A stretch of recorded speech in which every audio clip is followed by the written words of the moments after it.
Alright, this is test video number 1. Still working on a name for this project, but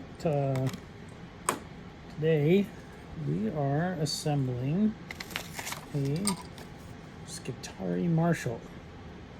Looking forward to that. He gives some nice boosts to a squad, and so I've been wanting one of these to amp up some of my squad's effectiveness.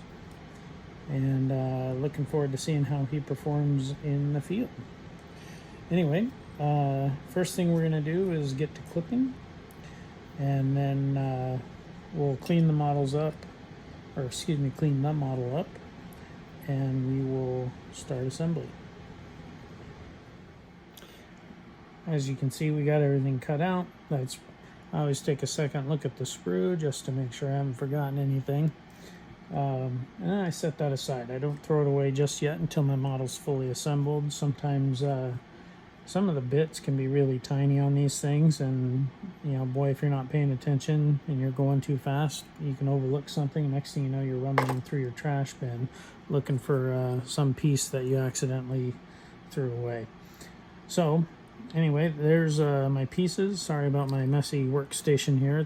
I share it with my son, and neither one of us are very tidy. Anyway, I've got my trusty glue here. I'm going to throw this thing together, and we will be off to the races. I realized I should have a little bit more to say about these things, but as I'm putting things together, before I apply any glue, I like to test fit and make sure things don't need any modification. Occasionally you get some whatever errors in the mold or whatever, and also sometimes, like this spot here, is a little bit easier to get with your craft stick. With this thing together, you can kind of see what matters to shave off and what doesn't. The bigger ones, I like to come in with my X-Acto knife here and give it just a give it just a little bit of a shave if it's a bigger piece. That way it's less filing, because the more you file, sometimes the more errors and dents and scrapes, mistakes, more opportunities for mistakes, I guess.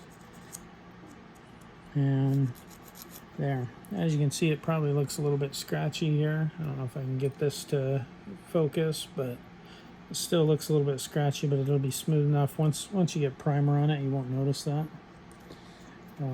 But again, pretty easy stuff. Nothing complicated here. There's plenty of other people who do how-to videos and the best of practices on these things. Use a couple different grits if you want. But again, I'm not. There's plenty of people that can explain all this stuff better than I can. Maybe eventually someday I'll do my own take on it, but just starting off, I don't think there's a reason to. Anyway, everything seems to fit together with that piece.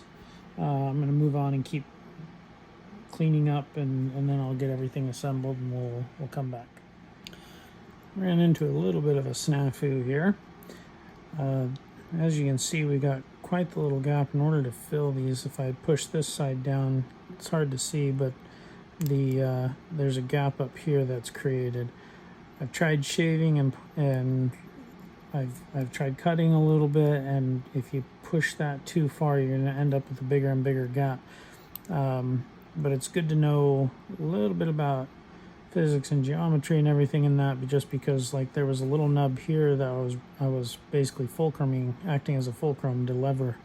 At one point I had a gap like this, and I didn't want to come back with putty and do that, so ended up just being a little bit of a sprue nub, so I was able to shave that down and got the gap pretty well closed. I might be able to, I'm going to see what I can do with a little bit of glue and pressure. If not, then we'll pull out our trusty putty here, paint that. This stuff is thinned down, so you can kind of just paint it in there. And anyway, we'll see if that doesn't resolve our issue. All right, we have one assembled Skitarii Marshal. I assembled him just like the instructions showed, so you can see there's nothing special about him. One of the nice things about these kind of horde or even semi-horde armies is a lot of times you end up with multiple models of the same thing. So I do like to personalize them so that not every model is the same. But I generally start out with the first guy, which is this fella here, that I'll do just like the box art. And the reason I do that is I kind of learn the quirks of the model, and I start to visualize where I can make changes and how I can make changes. Back in the day, customizing a model used to be a lot easier, but with modern molds, these things tend to fit together in a very specific way, and if you try to hodgepodge other bits onto them, they can look pretty wonky pretty quick. The other catch is that with some of these models, you know, there's things and bits like the arms here. This cloth here was all one bit, and so you'd lose all of this detail by trying to switch this arm out. So sometimes it's not as easy to do. Other times, for instance, this model here was just a Space Marine model, Intercessor. In fact, he was the push together model that you got, I believe, with the White Dwarf magazine. Anyway, I threw a captain cape on him, or excuse me, a Adeptus Custodes cape on him, an iron halo, gave him a shield from actually the same White Dwarf pushed together.